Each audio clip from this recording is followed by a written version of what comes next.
Salam əziz abituriyentlər, sınaq toplusu kitabımızdan belə bir suala baxaq.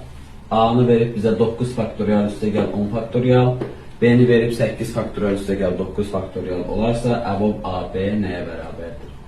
Biz burada nə edirik? Bu tipli məsələlərdə əvvəlcə görürük ki, ən kiçik olan 8 faktorialdır. Ona görə bunların hər birini 8 faktoriala gətirək. 9 faktorialı yazıram, 9 vurulsun 8 faktorial. 10 faktorialı yazıram, 10 vurulsun 9 vur 8 faktorial. Bu bizdə verir 9 vur 8 faktorial.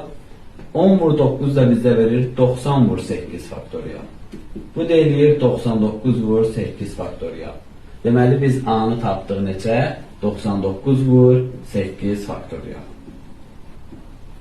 İndi keçək B-yə. 8 faktorial olduğu kimi qalır.